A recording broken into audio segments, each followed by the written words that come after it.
नमस्कार, रात के 9 बजे हैं। मैं हूं दीपक चौरसिया और वक्त है खोज खबर का। खोज खबर में आज आपको दिखाएंगे हैदराबाद में हुआ वो इंसाफ जिसके बाद देश खुशियां मना रहा है, और साथ बताएंगे वो सवाल भी जो हैदराबाद के इनकाउंटर या इस इंसाफ के तरीके पर उठ रहे हैं। करेंगे पड़ताल इनकाउंटर और इंसाफ के बीच चल रही बहस की। फिर रात 9:27 पर हमारी खास पेशकश में दिखाएंगे आपको कि दरअसल जिसे हम इंसाफ समझ रहे हैं वो तो शुरुआत भर है, क्योंकि अभी भी कई बेटियां इंसाफ का इंतजार कर रही हैं, खुद निर्भया भी। लेकिन सबसे पहले एक नजर देश और दुनिया की कुछ अहम खबरों पर। सह प्रायोजक सच्ची सहेली, महिलाओं के लिए भरोसेमंद औषधि एवं टॉनिक सच्ची सहेली। पुणे में भारत श्रीलंका के बीच मित्र शक्ति युद्धाभ्यास, आतंकवाद के खिलाफ जवानों को दी जा रही है ट्रेनिंग। यूपी के चित्रकूट में शादी समारोह के दौरान हर्ष फायरिंग से हड़कंप, स्टेज पर डांसर को लगी गोली, सोशल मीडिया पर वीडियो वायरल। हरिद्वार में शादी समारोह के दौरान खुलेआम लहराए गए हथियार, सोशल मीडिया पर फायरिंग का वीडियो वायरल। मध्य प्रदेश के होशंगाबाद में आर्मी कैंप की सुरक्षा में सेंध, 2 संदिग्ध युवकों ने कैंप में की चोरी, 2 इंसास राइफल और 20 कारतूस चुराकर हुए फरार। यूपी के बहराइच में मनचले को छेड़खानी पड़ी महंगी, भीड़ ने जमकर पीटा, मारपीट का वीडियो हुआ वायरल। सूरत में संगीत भजन के दौरान गायकों पर उड़ाए गए लाखों के नोट, भजन संध्या के दौरान हुई नोटों की बारिश, शहीदों को दिए जाएंगे पैसे। 10 दिन बाद हैदराबाद की पीड़िता को मिला इंसाफ, इनकाउंटर में चारों आरोपी ढेर, भागने की कोशिश के दौरान मारे गए सभी आरोपी। इनकाउंटर पर हैदराबाद पुलिस का बयान, कहा आरोपियों ने हथियार छीनकर की हमले की कोशिश, 10 मिनट चली मुठभेड़।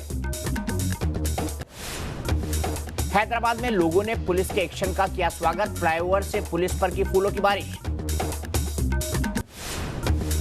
उन्नाव गैंगरेप पीड़िता की हालत बेहद नाजुक, अगले 48 घंटे बेहद अहम, पीड़िता ने कहा बख्शे नहीं जाने चाहिए आरोपी। उन्नाव रेप केस में पीड़िता की मेडिकल रिपोर्ट में खुलासा, आग से बुरी तरह झुलसा पूरा शरीर, पुलिस ने कहा दोषियों को दिलाएंगे कड़ी से कड़ी सजा। उन्नाव कांड के 5 आरोपियों की कोर्ट में पेशी, 14 दिन की न्यायिक हिरासत में भेजा गया। निर्भया केस के दोषी की दया याचिका गृह मंत्रालय ने राष्ट्रपति के पास भेजी, दिल्ली के उपराज्यपाल ने पहले ही दया याचिका को किया खारिज। राष्ट्रपति रामनाथ कोविंद का बड़ा बयान, कहा पॉक्सो के दोषियों को दया याचिका का हक नहीं, संसद बनाए और कठोर कानून। अयोध्या केस में अब तक 6 पुनर्विचार याचिका दाखिल, मुस्लिम पर्सनल बोर्ड ने दी रिव्यू पिटीशन, राजीव धवन कर सकते हैं पैरवी। कुलभूषण जाधव को काउंसलर एक्सेस देने में पाकिस्तान की आनाकानी, एमईए प्रवक्ता रवीश कुमार का बयान, कहा आईसीजी के आदेश का तुरंत पालन करे पाकिस्तान। लोकसभा में स्मृति ईरानी के भाषण के दौरान हंगामा, कांग्रेस के 2 सांसदों ने आगे बढ़कर स्मृति को रोकने की कोशिश की, स्पीकर ने कहा माफी मांगे सांसद। सरकार ने जारी की देश के टॉप 10 पुलिस स्टेशनों की लिस्ट, मध्य प्रदेश के 2 और दिल्ली का 1 थाना शामिल। स्वीडन के शाही जोड़े ने जिम कॉर्बेट नेशनल पार्क का किया दौरा, दोनों ने जंगल सफारी का उठाया लुत्फ। जम्मू कश्मीर के राजौरी में भारी बर्फबारी में यातायात ठप, सड़कों पर बिछी बर्फ की मोटी चादर, मुगल रोड पर मशीनों से हटाई गई बर्फ। प्याज की बढ़ती कीमतों के बीच वाराणसी में अलग अलग ऑफर, स्मार्टफोन खरीदने और टैटू बनवाने पर मिल रहा है 1 किलो प्याज। फ्रांस में पेंशन सुधारों के खिलाफ सामने आया लोगों का गुस्सा, लाखों लोग हड़ताल पर उतरे, हड़ताल से जरूरी सुविधाओं पर भी असर। स्लोवाकिया के प्रेसो में बहुमंजिला इमारत में गैस विस्फोट से लगी भीषण आग, इमारत की 9वीं और 12वीं फ्लोर पर लगी आग, 1 शख्स के मारे जाने की खबर। ऑस्ट्रेलिया के जंगलों में लगी आग से सिडनी शहर पर मंडराया खतरा, आसमान पर छाए धुएं और राख का गुबार। चीन के पहाड़ों में आग का कोहराम, तेज हवा की वजह से आग 200 हेक्टेयर इलाके में फैली, फायर ब्रिगेड के करीब 1000 जवानों को आग बुझाने के काम में लगाया गया। देश दुनिया की अहम खबरों के बाद खोज खबर में सबसे पहला बात हैदराबाद में हुए एनकाउंटर की। हैदराबाद की बेटी के साथ हुई हैवानियत ने पूरे देश का गुस्सा बढ़ा दिया था। आम आदमी बेचैन हो गया और देश की तकदीर संवारने का जिम्मा उठाने वालों के माथे पर भी चिंता की लकीरें खिंच गई और इसीलिए संग्राम सड़क से संसद तक छिड़ा। और इसी बीच सुबह सुबह जब ये खबर आई कि हैदराबाद की दिशा के साथ हैवानियत के आरोपी ढेर कर दिए गए हैं, जिस जगह पर दिशा के साथ हैवानियत हुई ठीक उसी जगह पर आरोपियों की लाशें बिछ गई। ये खबर फैली तो देश की हर बेटी यूं चहक उठी जैसे इंसाफ हो गया हो।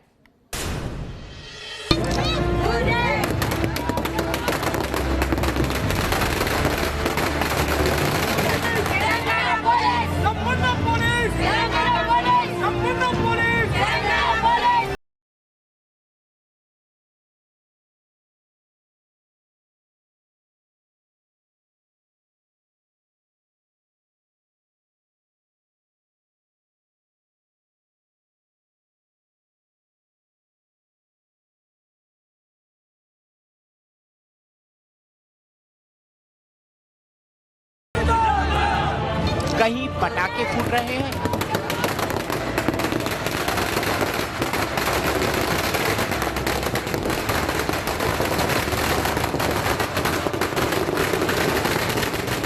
कहीं बांटी जा रही हैं मिठाइयां।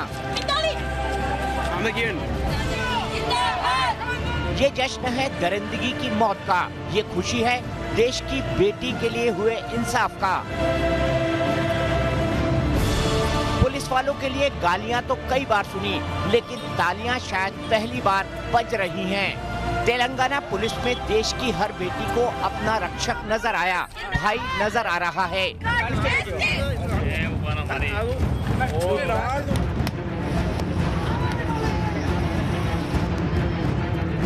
और ये खुशी यूं ही नहीं, निर्भया से जाने कितने पहले और दिशा के बाद भी बेटियों के बर्बरता का एक अंतहीन सा सिलसिला है।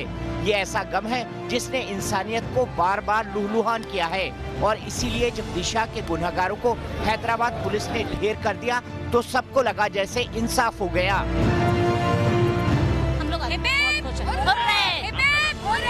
हम सब लोग अभी सेफ महसूस कर रहे हैं। उन्हें भी तो इस चीज का एहसास हो कि ये दर्द होता क्या है। फैमिली को ऐसे ही न्याय मिलेगा।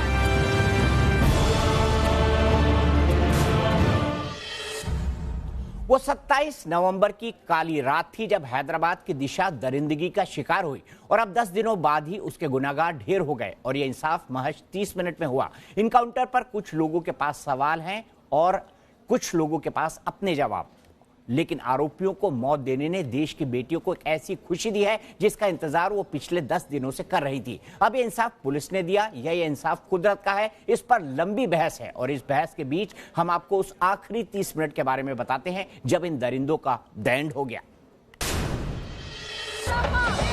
हमारे ऊपर फायरिंग भी किया, अटैक भी करे 4 लोग बुलेट इंजरीज के साथ मर गए। जिस दर्द से देश 10 दिनों से गुजर रहा था, जो दर्द गुस्सा बनकर पूरे देश में फूट रहा था, दर्द देने वाले उन दरिंदों का द एंड महज 30 मिनट में हो गया।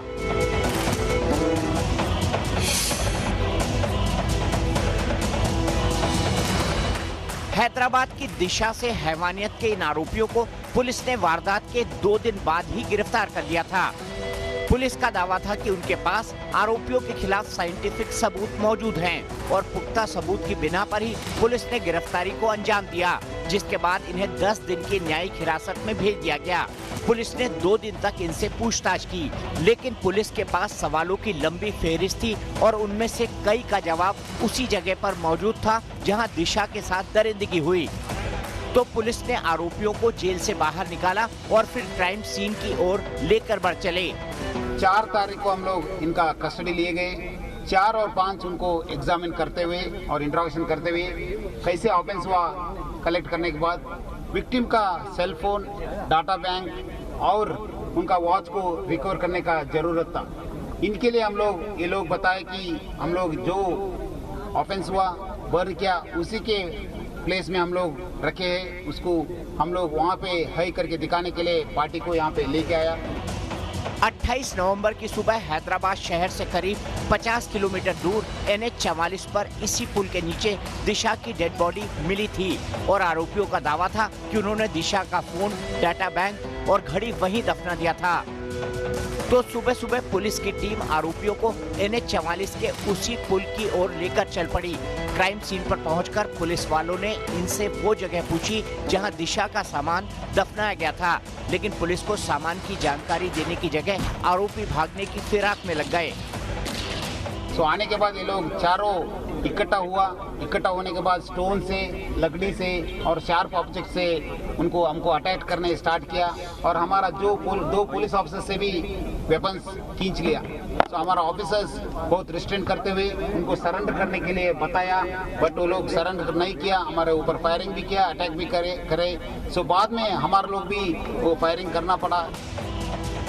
करीब 30 मिनट तक इन दरिंदों की पुलिस वालों के साथ मुठभेड़ हुई, जिसमें चारों आरोपी ढेर हो गए। हालांकि इस दौरान 2 पुलिस वाले भी जख्मी हुए, जिनका अस्पताल में इलाज चल रहा है। देश में ऐसा पहली बार हुआ है जब गैंगरेप के आरोपियों का इस तरह इनकाउंटर हुआ है और इस इनकाउंटर ने इस नई बहस को जन्म दे दिया है कि क्या यही है बेटियों को इंसाफ दिलाने की दिशा। देश का एक बड़ा तबका जश्न में डूबा है और तेलंगाना पुलिस को शाबाशी दे रहा है, लेकिन कई लोगों के पास सवाल भी हैं कि क्या ये इनकाउंटर सही है और क्या पुलिस को इस तरह आरोपियों को सजा देना चाहिए।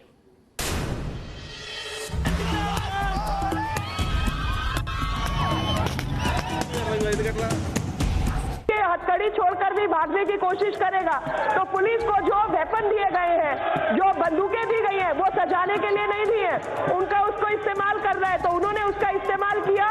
मेरे आंखों में आंसू आते हैं कि कितनी हिम्मत या डर कानून के बारे में रहा नहीं हमारे पास। पूरे देश की है, पूरे देश के अंदर कोने कोने में जहां बलात्कारी बैठे हुए हैं, उनके मन में सिस्टम का कोई खौफ नहीं है। मेरे देश की संसद बेचैन है, मेरे देश का सिस्टम फिर क्यों मौन है। हैदराबाद के हैवानों को उनकी सजा मिल चुकी है। तेलंगाना पुलिस की इसी बहादुरी को पूरे देश ने सलाम किया। क्या आम आदमी, क्या नेता, क्या अभिनेता, हर चेहरे पर एक सुकून है और एक उम्मीद भी कि अब देश में कोई दिशा दरिंदगी का शिकार नहीं होगी। सब जानते हैं कि ये उम्मीद बड़ी है, इसलिए फिलहाल तो बस तेलंगाना पुलिस के लिए शाबाशी के बोल हैं। दे रहा है, बहुत दे रहा है, दुरुस्त है, दे रहा है, बहुत दे रहा है। सख्त एक्शन लिया है, वो सराहनीय है। जो पूछताछ के लिए आरोपियों को वहां लेकर गए थे, लेकिन वो भाग रहे थे, उन्होंने एनकाउंटर में उनको मार गिराया। और मैं समझती हूँ कि जो निर्भय कांड है, यदि पुलिस थोड़ी सख्ती बरतती तो बहुत पहले उनके परिवार के लोगों को न्याय मिल सकता था। प्राइमा फेसी तो हम सब खुश हैं कि वो पकड़े गए और वो उनको मरवा भी दिए। ऐसा नहीं कि निर्भया केस के जैसे 7 साल तक इंतजार करते रहे किसी ने। ये एक आवाज नहीं, इन आवाजों में देश की हर बेटी की आवाज मिली हुई है, हर भाई की हामी है और शायद हर पिता का गुस्सा भी। पूरे देश को शर्मसार कर देने वाली हैदराबाद की गैंग रेप की घटना के बाद जो पुलिस ने किया है वह बहुत ही बहादुरी का कार्य किया है, वह न्यायपूर्ण कार्य किया है और इससे 125 करोड़ हिंदुस्तानियों के दिल को शकून मिला है। इनको शर्मिंदा करने के लिए उनका कोई एक सर्जरी करना चाहिए, आवश्यक पड़े तो एक मार्क भी लगा देना, सारा समाज में उनको देखते ही लोग पहचान लेंगे ये बलात्कारी। इनकाउंटर की खबर के साथ ही कई चेहरे चमक उठे, कईयों को लगने लगा कि इंसाफ हो गया। करीब घंटे भर बाद ही दिग्गज अभिनेता ऋषि कपूर ने ट्वीट करके लिखा, शाबाश तेलंगाना पुलिस, मेरी ओर से बधाइयां। दिग्गज अभिनेता अनुपम खेर ने भी ट्वीट के जरिए ही हैदराबाद के हैवानों का इनकाउंटर करने वाले पुलिस वालों को बधाई दी है और जय हो का नारा बुलंद किया है। बॉलीवुड अभिनेत्री रकुल प्रीत ने भी तेलंगाना पुलिस को बधाई देने के साथ ही बलात्कार करने वाले दरिंदों पर निशाना साधा है। रकुल प्रीत ने ट्वीट कर लिखा है, बलात्कार जैसा अपराध करने के बाद तुम कितनी दूर भागोगे, शुक्रिया तेलंगाना पुलिस। हैदराबाद में हुए इनकाउंटर ने देश के एक बड़े तबके को बेशक ये सुकून पहुंचाया कि आरोपी मार दिए गए, लेकिन यहाँ एक तबका ऐसा भी है जो इस इनकाउंटर पर सवाल उठा रहा है। सवालों के इस शोर में बहस वही पुरानी है कि क्या आरोपियों के मानवाधिकारों का उल्लंघन हुआ है और क्या पुलिस को खुद ही सजा देने का अधिकार है। ये वही जगह है जहां पहले दिशा के साथ जघन्य वारदात हुई और फिर इसी जगह पर उस घिनौनी वारदात के आरोपियों का भी द एंड हो गया। हैदराबाद की पुलिस ने मीडिया को उस जगह का मुआयना कराया जहां गैंगरेप और जघन्य हत्या के आरोपियों का इनकाउंटर हुआ था। पुलिस ने पूरी कहानी बताने की कोशिश भी की, वो हालात भी बताए जिसमें आरोपी मारे गए, लेकिन इन सबके बीच कई सुलगते सवाल अब भी जवाब का इंतजार कर रहे हैं। सबसे बड़ा सवाल ये कि आरोपियों को हथकड़ी क्यों नहीं बांधी गई थी। आखिर ऐसी घिनौनी करतूत को अंजाम देने के आरोपियों को पुलिस जब क्राइम सीन पर लेकर गई तो अलर्ट क्यों नहीं थी। आरोपी कैसे पुलिस वालों से हथियार छीनने में कामयाब हो गए। इन सुलगते सवालों के बीच देश में एक बड़ा तबका है जो इनकाउंटर की जांच की मांग उठा रहा है। I know telepathic vision. I know as much as you know. You know as much as I know. I don't know the facts of what happened in Hyderabad. But I can say this much. Whatever happened in Hyderabad must be inquired into. देखिए, अब magistrate inquiry order हुई है, NHRC ने notice लिया है। Magistrate inquiry आएगी तो तमाम हकीकत सामने आएगी। मेरी राय, ये मेरा ओपिनियन ये है कि मैं एनकाउंटर्स के खिलाफ हूँ। हालांकि तेलंगाना पुलिस भी इस एनकाउंटर मानने को तैयार नहीं, लेकिन सवालों के इस संग्राम में एक बवाल ये भी है कि क्या पुलिस को इस बात की इजाजत दी जा सकती है। क्या पुलिस का काम इस तरह से सजा देना हो सकता है। भी हुआ है, बहुत भयानक हुआ है इस देश के लिए, क्योंकि आप कानून को अपने हाथ में नहीं ले सकते हैं। कानून में वैसे भी उनको फांसी मिलती, अगर आप उनसे पहले ही उनको बंदूकों से मार दोगे तो फिर फायदा क्या है अदालत के, फायदा क्या है पुलिस की, फायदा क्या है कानून के। फिर तो आप बंदूक उठाओ, जिसको भी मारना मारो। एक तबके को ये भी लगता है कि इनकाउंटर आरोपियों के मानवाधिकारों का उल्लंघन है, पर सवाल ये कि क्या मानवाधिकार सिर्फ इन आरोपियों के हैं या फिर देश की उन बेटियों के भी जो आए दिन ऐसी दरिंदगी का शिकार होती हैं। इनकाउंटर पर बहस अपनी जगह जायज हो सकती है, लेकिन ऐसे लोगों से ये तो पूछा जाना चाहिए कि फिर रास्ता क्या है। देश की एक बेटी जो जीना चाहती थी, जिसके अपने सपने रहे होंगे, उसके सपनों को यूं कुचल देने वालों के मानवाधिकारों की चिंता क्या की जानी चाहिए। क्या मानवाधिकार सिर्फ एक तरफा हो सकता है जो सिर्फ आरोपियों के बारे में सोचे, और अगर नहीं तो देश की उस बेटी को इंसाफ देने का दूसरा रास्ता है क्या। आखिर कैसे देश ऐसे दरिंदों से अपनी बेटियों को बचाए। बहरहाल हैदराबाद की दिशा को शायद इंसाफ मिल गया, लेकिन उन्नाव की बेटी अब भी जिंदगी की जंग लड़ रही है। पहले रेप जैसी घिनौनी वारदात का सामना करना पड़ा, फिर जमानत पर छूटकर आए आरोपियों ने उसे जिंदा जलाने की कोशिश की। हालांकि आरोपी 14 दिन की रिमांड पर सलाखों के पीछे भेज दिए गए हैं, लेकिन ये बेटी दिल्ली के एक अस्पताल में जिंदगी की जंग लड़ रही है। अगले 48 घंटे पीड़िता के जीवन के लिए सबसे मुश्किल बताए जा रहे हैं, तो देश दुआएं मांग रहा है और ये बेटी मांग रही है इंसाफ। कहीं इंसाफ हो गया, कहीं इंसाफ का इंतजार है, और इस इंतजार के बीच उन्नाव की बेटी लड़ रही है जिंदगी की जंग। अस्पताल के बिस्तर पर लेटे लेटे सिर्फ यही गुहार है। उसने ये बात कहा था कि भैया हमको मरने मत देना। हमने कहा आपको मरने नहीं दिया जाएगा। अगर मर गया तो समझो खेल खत्म हो गया। अगर मरना होता तो कल को मर गया होता, लेकिन भगवान ने बचा दिया है तो अब तुम जिंदा हो, तुम चिंता मत करो। तो फिर हम गले मिले और कहने लगे भैया ये बात बताओ, जो 5 मुलजिम थे वो पकड़े गए कि नहीं। हमने कहा बेटे मेरे नज़र के सामने पकड़े भी गए हैं और अंदर भी हुए हैं। एक लड़का नहीं पकड़ा गया है, इसका नाम भी नहीं मालूम है, लेकिन वो भी अंदर हो जाएगा। अब इस समय 5 लोग अंदर हैं, ऐसा बताया हमने। पीड़िता को आरोपियों ने जिंदा जला दिया था, लेकिन 90% जलने के बाद भी वो चट्टान की तरह खड़ी है, इंसाफ मांग रही है, जीने की आस को जिंदा रखे हुए है। बहुत ही सीरियस कंडीशन में आई थी, मोर देन 95% मानते हैं इसको, तो जो कि अपने आप में एक बहुत गंभीर समस्या होती है। इसमें चांसेस थोड़े से कम होते हैं, फिर भी कोशिश पूरी रहेगी हमारी। पीड़िता के लिए अगले 72 घंटे काफी अहम हैं, क्योंकि जिस स्थिति में उसका इलाज जारी है वो स्थिति मेडिकली काफी क्रिटिकल होती है और वेंटिलेटर पे है। सारे वाइटल्स मॉनिटर किए जा रहे हैं, बीच बीच में डिस्टर्ब हो जाते हैं उसके जो वाइटल्स है, but otherwise by and large stable है, लेकिन सीरियस बहुत है। और पहले 48 और 72 घंटे बड़े क्रिटिकल हैं। हमें देखना पड़ेगा कि पहले तो वो सरवाइव करे, वो पीरियड निकाले, और उसके बाद का जो पीरियड होता है उसमें भी दिक्कतें आती हैं। इन्फेक्शन होने के बहुत चांस होते हैं, जो ये 90% से ज्यादा बर्न जब भी होते हैं इसमें इन्फेक्शन की बहुत प्रोबेबिलिटी बढ़ जाती है। गुरुवार सुबह पीड़िता को 5 आरोपियों ने केरोसिन डालकर आग लगा दी थी, जिसके बाद पीड़िता को इलाज के लिए दिल्ली लाया गया। घटना के बाद से विपक्ष कानून व्यवस्था को लेकर योगी सरकार पर हमलावर हो गया, लेकिन सरकार ऐसे संवेदनशील मुद्दों पर विपक्ष को राजनीति न करने की नसीहत दे रही है। माननीय न्यायालयों से उचित माध्यम से यह भी अनुरोध किया है कि 6 माह के अंदर सजा सुनिश्चित करें और आईपीसी में जो सबसे बड़ी सजा इस जघन्य अपराध के लिए है वो अपराधियों को मिले, लोगों को लेसन मिले। जहां तक विपक्षी दलों के बयानों का सवाल है, मुझे लगता है कि ऐसे गंभीर विषयों पर, दुखद विषयों पर राजनीतिक बयानबाजी से बचना चाहिए। उन्नाव रेप और हत्या के प्रयास के मामले की जांच के लिए एएसपी की अध्यक्षता में एक एसआईटी टीम का गठन कर दिया गया है। साथ ही परिवार को पूरी सुरक्षा मुहैया कराई गई है।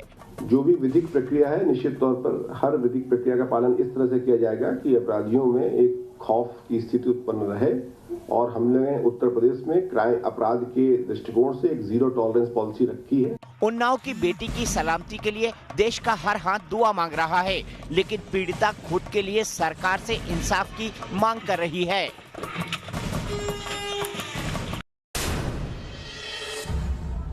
संसद में उन्नाव रेप केस पर चर्चा के दौरान कांग्रेस सांसद और केंद्रीय मंत्री स्मृति ईरानी के बीच तीखी नोकझोंक हुई। इस दौरान कांग्रेस सांसदों पर स्मृति ईरानी की ओर आक्रोशित होकर बढ़ने का आरोप है। जिस दौरान दोनों सांसद स्मृति की ओर बढ़े तो उन दोनों को टीएमसी सांसद ने बीच में रोका। इस मामले को लेकर संसदीय कार्य मंत्री ने स्पीकर के सामने मुद्दा उठाया है और नियम 374 के तहत दोनों सांसदों को नोटिस दिया गया है, जिसमें मांग की गई है कि कांग्रेस सांसद बिना शर्त माफी मांगे। कांग्रेस सांसदों को बर्ताव से बीजेपी में काफी नाराजगी है और उनको सस्पेंड करने की मांग की जा रही है।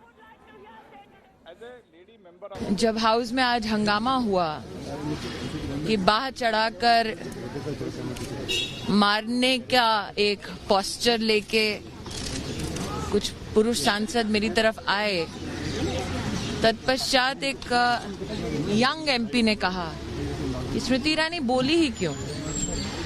मैं स्तब्ध हूँ, मुझे और इसके बारे में कुछ नहीं कहना। बस बोलना अगर एक अपराध है, क्योंकि मैं भारतीय जनता पार्टी की महिला कार्यकर्ता हूँ, तो मैं देखना चाहूंगी सदन में सोमवार को महिला के पक्ष में बोलने की ऑपोजिशन मुझे और क्या सजा देने वाली, मैं देखना चाहती हूँ।